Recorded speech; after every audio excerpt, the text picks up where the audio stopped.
Right now, 5 death penalty cases are underway here in the state of Indiana. 3 of them involve police officers who were shot and killed over the last 2 years. Indianapolis officer Breanne Leith, Elwood officer Noah Chavez, and Richmond officer Sierra Burton. So as prosecutors filed those cases, our Rich and I started looking at the current sentences. He found the state has inmates waiting 20, even 30 years on death row. Tonight, he examines the long wait. Dee Dee Horn still feels a close connection with Beech Grove Police. She wanted to talk to me here. This kind of became his official photo. Yeah, I took this when he graduated from the police academy. Dee Dee's husband, Officer Bill Toney, died in the line of duty September 29, 2000.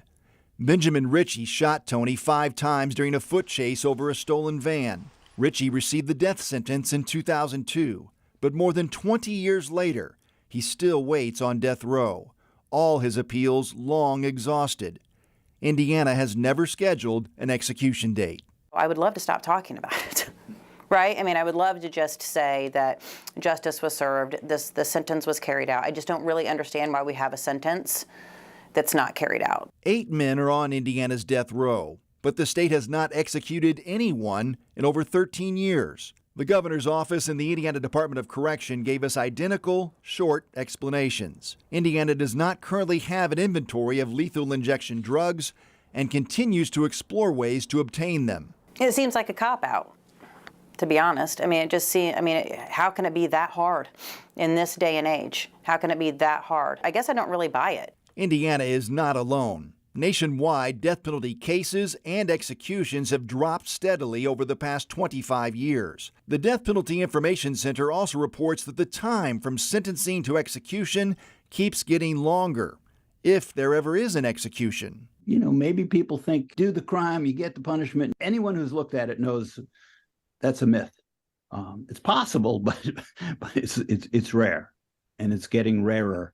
Meantime, the cost of prosecuting these cases climbs higher. I advise on cases around the state. Indianapolis attorney Eric Koselke is a death penalty case expert, representing defendants in state and federal cases from trial to the Supreme Court.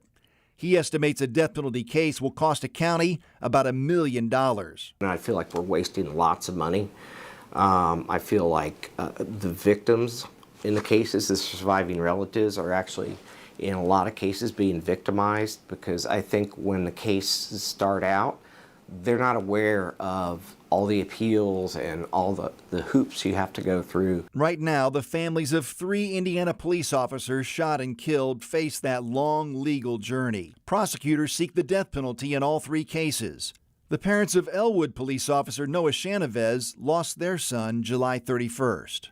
They decided not to speak on camera about this issue, but told 13 News, "We retain hope that in the state of Indiana, when a jury speaks, and when many layers of the judiciary speak, the legislative and executive branches will ensure the will of the people is carried out without undue delay." A delay Dee Dee knows well.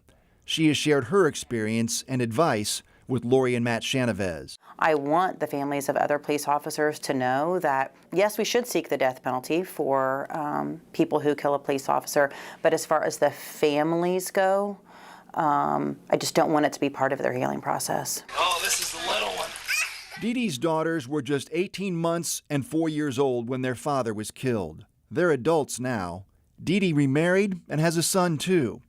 She wants Ritchie executed for justice, not closure. You would do it again, or if you were in their shoes today, you would still go for the death penalty even with the uncertainty? I think we have to. I think we have to send a message that it's not okay to kill a police officer. The death sentence can only be given for the most heinous murders, including killing police officers, children, or multiple people. Indiana's death row is at the state prison in Michigan City. Who's been there the longest? His name is Eric Holmes. A lot of people might remember his crime. In November 1989, Holmes was fired from his job at Shoney's in Castleton. He came back the same night, stabbed 3 employees, and robbed the restaurant.